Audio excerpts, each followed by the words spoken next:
Hey everybody, thank you for joining me for another episode of Total Ramblings. I picked this up yesterday. This is the UK edition of the Lego Star Wars magazine, which comes out every month or every 4 weeks. I'm not actually quite sure of the frequency.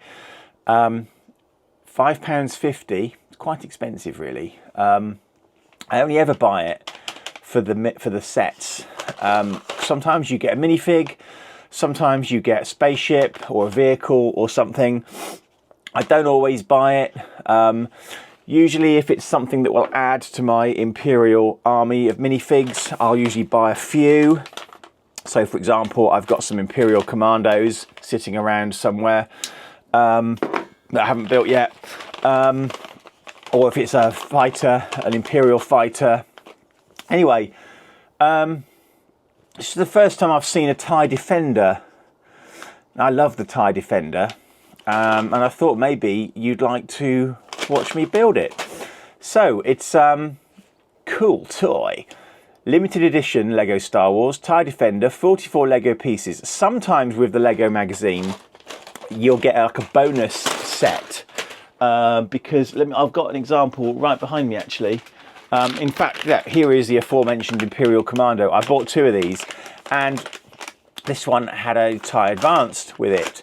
And it's not always the same extra set. I think what they do is they tend to sort of, I think they'll go through their inventory and find spares. And depending on the shop you go to, if there is an extra set, which you might get every, I don't know, 4 months or so, you might get 2 sets on, so one planned and one unplanned. And you'll find in different shops that it's different sets. It's not always the same set. Can sometimes be quite useful for bolstering an army or whatever. Anyway, so as you can see, you get a very colourful comic strip and Together for the Dark Side. So there is it's a little poster. So let me just take this out, because there is the minifig scale TIE Defender, which I have. TIE Interceptor, TIE Reaper, I want to say, TIE Bomber, and this is the recent TIE Fighter, and it's the one with the exchangeable wings from the X-Wing TIE Fighter set, where you can take the wings off and swap them. So that's interesting. So basically these are the most recent sort of models, with some non-Lego TIE Fighter silhouettes up here and a Star Destroyer. I've got a Star Destroyer in the garage in my little Lego Star Wars backlog to build, but I've told myself I'm not allowed to build it until I pay off my wife's credit card on which I bought it, because I was very, very naughty. Now this is my rule, not her rule. She says I can, but I don't want to. Anyway, here's the instructions. Obviously paper bags now, not poly bags anymore.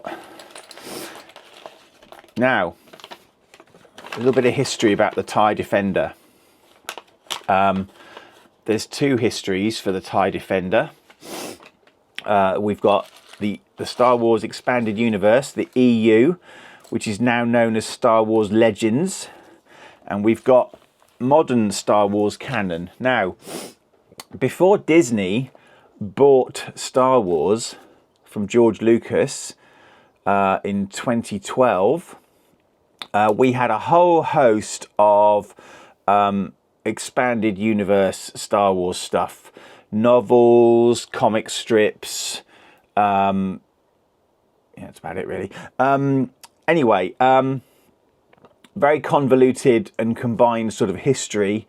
And what happened was, when Disney bought Lucasfilm, they didn't want to be constrained by the history anymore, so they decanonized everything. Anyway, and that's subsequently become known as Star Wars Legends. Now, in the Star Wars Legends, the TIE Defender was a playable ship that first appeared in the TIE Fighter PC game. and that's interesting. We seem to be missing a stud. Oh, there it is. Sorry. It was in the late game, and basically it was the Empire's answer to the X-Wing. So the Empire have a philosophy of cheap starfighters that will swarm enemies with, well, literally swarm tactics, right? The Empire have massive capital ships. Their starfighters are wholly dependent on their carrier ships because they don't want the pilots to be too independent in case they defect. So TIE fighters have no hyperdrive, they have no shields, they are basically very, very cheap and almost expendable. But as I say, they swarm.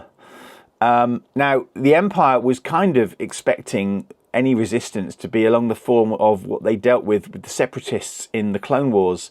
They were kind of expecting to fight the same war, and this is kind of true in reality as well. People only ever prepare for like the last war, right? They kind of expect any new war to be the same as the last war. So for example, World War One, you know, people were kind of thinking maybe trench tactics might be used again, which is why the German Blitzkrieg kind of took everyone by surprise. And of course that war turned into something completely different. Anyway, so the Empire were expecting any resistance to be along the lines of the Separatist resistance. So they basically built a gigantic fleet of huge carrier ships to basically, you know, fight the same war as last time. But they ended up fighting an insurgency of rebels who were using hyperdrive capable ships that were independent of carriers for the most part.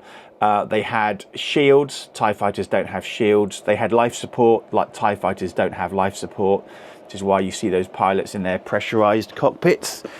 And basically, they were running rings around the Imperial fleet.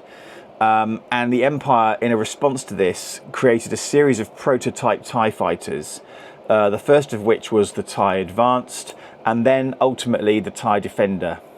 That's the lore, and that's what you get to fly in the TIE Fighter game. It's like a tri-wing TIE Fighter. It's very, very heavily armed, very, very expensive to produce, not as disposable as other TIE Fighters. Only elite pilots would get to fly it, and it was hyperdrive capable and could basically engage with the X-Wings on a sort of one-to-one basis. That law's gone away now, and instead the TIE Defender has now been sort of reintroduced to Star Wars, and it was actually in the new lore, if I recall correctly, it was a prototype fighter championed by Grand Admiral Thrawn. Now, Grand Admiral Thrawn was also an EU creation, and he's been brought back into regular Star Wars canon as well. So, in both instances, the TIE Defender is a massively upgraded TIE fighter, an answer to the Rebels' sort of hit and fade tactics. It has shields, it has life support, it's very, very maneuverable, and it can fight its way through X-Wings. And look at that. My explanation finished just in time for me to finish building it. Now, the wings on this are a little bit too spindly for my liking, but it's quite nice though. It's quite nice. I mean, so for example, if we were to look at the minifig scale one, you can see the wings should probably be a lot broader than they are. But for a little mini build, I actually quite like that. There you go.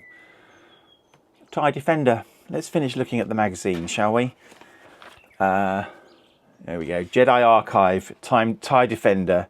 Under the supervision of Grand Admiral Thrawn, the TIE Defender was introduced in 2 BBY as a new and specialised interceptor. In the TIE Fighter game, the TIE Defender came in after Battle of Yavin, but it doesn't matter. Yeah, so little story there about the TIE Defender. And at the end of the story, it falls apart because it's made of Lego. There you go. That is this month's Star Wars Lego magazine, issue 123. The time of recording this is the 15th of June. It's Father's Day. This is available right now in the shops. First time I saw it was yesterday. I had to pick it up, so I think it's come out fairly recently. I mean, you know, last couple of days, last week at least, let me say. There you go. Right, thanks for watching, listening to me just burble on about TIE Defenders. I actually quite like that. It's nice to have a little model TIE Defender that you can swoosh around. I used to be very proud of my TIE Fighter impression when I was a child. Don't know if it stands up to scrutiny these days. Anyway, bye.